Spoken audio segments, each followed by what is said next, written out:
My sister and her husband mooched off our dad for years, draining his savings. When I confronted her, she played the victim card. I never thought I'd be in this situation, but here I am. I'm Emily, 40F, and I'm at my wit's end dealing with my younger sister, Rachel, 35F, and her husband, Billy, 37M. They've been living with our dad, Frank, 72N, for the past 2 years, and it's been a complete nightmare. Some backstory. Rachel and I grew up in a small town in Ohio. Our parents, Frank and Linda, were high school sweethearts who married young and had me pretty quickly. Rachel came along 5 years later, a surprise that delighted everyone. Dad worked as a high school teacher, and Mom was a nurse at the local hospital. We weren't rich, but we were comfortable and happy. Rachel was always the apple of Dad's eye. She was bubbly, outgoing, and could charm anyone with her smile. I, on the other hand, was more reserved and studious. I didn't mind, though. I loved my little sister and was proud of her accomplishments, even if they sometimes overshadowed mine. Everything changed when Rachel was 15 and I was 20. Mom was diagnosed with an aggressive form of breast cancer. She fought hard for 2 years, but ultimately we lost her when Rachel was 17 and I was 22. It devastated our family. Dad took Mom's death particularly hard. He blamed himself, thinking he should have noticed her symptoms earlier, or pushed her to see a doctor sooner. It was irrational, but grief rarely makes sense. In his guilt and pain, Dad turned to Rachel for comfort. She was still living at home while I was away at college, trying to keep up with my studies while dealing with my own grief. Dad started spoiling Rachel in ways he never had before. He'd buy her expensive gifts, let her skip school if she wasn't feeling up to it, and never said no to any of her requests. I understood why he was doing it. Rachel was a tangible link to Mom, and indulging her made Dad feel less helpless. But it created a dynamic that would cause problems for years to come. Fast forward a few years. I had graduated college and started my career as an accountant. I met my husband Tom at work, and we got married when I was 28. Rachel, meanwhile, dropped out of community college after a semester, saying it wasn't for her. She bounced between jobs, waitress, receptionist, retail, never sticking with anything for long. Dad continued to support her financially, always with the excuse that she was finding herself. When Rachel was 25, she met Billy at a bar. He was 27, charming and full of big ideas. He talked about the businesses he was going to start, the millions he was going to make. Rachel was smitten. They got married after only 6 months of dating, despite my and Dad's concerns about the rush. At first, things seemed okay. Billy worked as a salesman at a local car dealership, and Rachel got a job as a yoga instructor at a new studio in town. But it didn't last. Billy quit his job after a few months, claiming his boss was holding him back. He started talking about cryptocurrency and how he was going to make a fortune investing. Over the next few years, Billy jumped from one get-rich-quick scheme to another. Multi-level marketing, day trading, flipping houses, without any real estate experience. You name it. He tried it. Rachel supported him through it all, picking up extra yoga classes and even working as a waitress to make ends meet. But it was never enough. 2 years ago, Rachel and Billy approached Dad about moving in with him. They claimed they were between apartments and just needed a place to stay for a few months while they got back on their feet. Dad, being the softy he is, agreed without hesitation. I had my doubts, but I kept my mouth shut. Big mistake. What was supposed to be a few months has turned into 2 years of Rachel and Billy mooching off Dad. They don't pay rent, they don't buy groceries, and they certainly don't help around the house. Dad's retirement savings are dwindling because he's supporting 3 adults instead of just himself. I've tried talking to Dad about it, but he always brushes me off. They're family, Emily. He says, we have to help family. But what about when family is taking advantage of you? The situation has been causing tension between me and Tom. He thinks I should confront Rachel and Billy directly, but I'm worried about causing a rift in the family. Tom doesn't understand. He comes from a large, close-knit family where everyone pulls their own weight. He can't fathom the idea of taking advantage of a parent the way Rachel and Billy are doing. The breaking point came last week when I visited Dad's house. The place was a mess, with dirty dishes piled up in the sink and clothes strewn everywhere. Dad looked exhausted. When I asked him what was wrong, he admitted that he'd been doing all the housework because Rachel and Billy were too busy to help. I couldn't hold my tongue anymore. I confronted Rachel about it, and she flew off the handle. She accused me of being jealous because Dad loves her more. Can you believe that? I'm not jealous. I'm concerned about our father's well-being. Rachel brought up old grievances, accusing me of abandoning the family when Mom died because I went back to college. She conveniently forgot that I came home every weekend, or that I was the one who organized Mom's medical care and later her funeral arrangements. Billy just sat there during the whole argument, playing video games and pretending not to hear us. That's pretty much his MO. Avoid conflict and responsibility at all costs. When I tried to draw him into the conversation, asking what his plans were. For finding a job, he muttered something about a big opportunity coming up and went back to his game. After the argument, I went home and broke down. Tom held me while I cried, feeling helpless and angry. He suggested we consider taking legal action to protect Dad's assets, but the thought of it makes me sick. How did we get to this point? I don't know what to do. Dad's health is declining, and I'm worried that Rachel and Billy are going to bleed him dry before he even realizes what's happening. I've thought about talking to a lawyer, but I don't want to cause a huge family rift. Tom thinks I should just cut ties with Rachel and Billy, but I can't abandon Dad. He's all we have left, and I can't bear the thought of him being taken advantage of like this. Plus, despite everything, Rachel is still my sister. I remember the little girl who used to follow me around, asking me to read her stories or play dress-up. How did that sweet kid turn into this entitled adult? I've considered reaching out to our extended family for help, but it's complicated. Mom was an only child, and Dad's only brother lives across the country.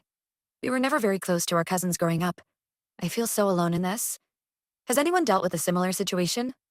How did you handle it? I'm open to any advice at this point. I just want my dad to be okay, and for Rachel and Billy to grow up and take responsibility for their own lives.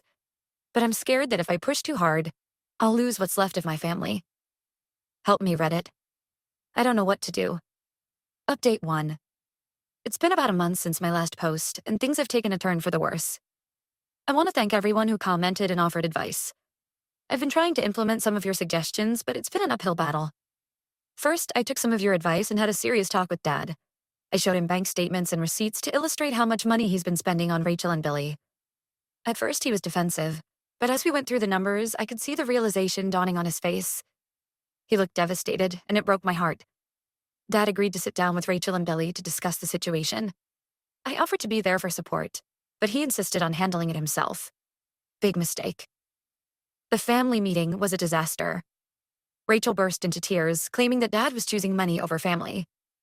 She brought up Mom, saying, Mom would never have turned her back on us like this. It was a low blow, and I could see how much it hurt Dad. Billy, in a rare moment of actually speaking up, accused Dad of going back on his word to help them. They both played the victim card hard, and Dad caved. Not only did he not set any boundaries or ask them to contribute, but he also offered to increase their monthly allowance. Yes, you read that right. They've been getting an allowance this whole time, and I didn't even know about it. Apparently, Dad's been giving them $500 a month to help out. Now he's increased it to $750. I was furious when Dad told me what happened. I tried to reason with him, but he just kept repeating, "They're family, Emily. What am I supposed to do, throw them out on the street?" The situation at home has gotten even worse. Rachel and Billy seem to have taken Dad's capitulation as carte blanche to do whatever they want. They've started inviting friends over for parties, leaving the house in even more of a mess. Dad's trying to keep up with the cleaning, but at 72, it's taking a toll on his health. Last week, Dad called me in a panic. He'd slipped on some spilled beer in the kitchen that Rachel and Billy had left from a party the night before. He didn't break anything, thankfully, but he was badly bruised and shaken up. When I confronted Rachel about it, she accused me of blowing things out of proportion and said accidents happen. I've been stopping by more often to help out, but every time I'm there, Rachel makes snide comments about me checking up on them and trying to control everything. She started telling Dad that I'm trying to drive a wedge between them. Billy just ignores me completely, always engrossed in his phone or his video games. The financial situation is even worse than I initially thought. Last week, I discovered something that made my blood boil. I was helping Dad sort through some mail when I found a credit card statement in Rachel's name, with Dad as a cosigner. The balance was over $15,000, and the minimum payments were barely being met. When I confronted Dad about it, he admitted that Rachel had asked him to co-sign for the card about a year ago. She had promised to use it only for emergencies and to pay it off each month. Clearly, that hasn't happened. When I asked what the money was spent on, Dad didn't know. I took a look at the statement, and it was full of charges for restaurants, clothing stores, and even a few cash advances at casinos. I'm at my wit's end. Tom is pushing harder for me to step back and let Dad face the consequences of his decisions, but I just can't. I keep thinking about Mom and how disappointed she would be to see our family like this. I found an old photo album the other day, full of pictures from when Rachel and I were kids. There's one of us at the beach, building a sandcastle together, both of us grinning at the camera. I cried for an hour looking at it. mourning the relationship we used to have. I've started gathering documentation of all the financial abuse. Bank statements, credit card bills, receipts, anything that shows how Rachel and Billy are taking advantage of Dad. I'm not sure what I'm going to do with it yet, but I feel like I need to be prepared. Some of you suggested getting adult protective services involved, but I'm hesitant. Dad isn't physically or mentally incapacitated. He's making these choices of his own free will, even if they're bad choices. Plus, I'm worried about what Rachel and Billy might do if they feel cornered. I'm considering talking to a lawyer about what options I might have to protect Dad's assets. I know it might cause a huge rift in the family, but at this point, I'm not sure there's much of a family left to save. I did try reaching out to our uncle, Dad's brother, for advice. He was sympathetic, but not very helpful. He suggested I stay out of it and let Dad handle his own affairs. It was frustrating, but I guess I shouldn't have expected much from someone who hasn't visited us in over a decade. Tom and I have been arguing more about the situation. He thinks I'm letting it consume my life, and he's not entirely wrong. I've been distracted at work, losing sleep and neglecting my own family to some extent. But how can I not worry when I know Dad is in this situation? I'm trying to take care of myself too. I've started going for long walks in the evenings to clear my head.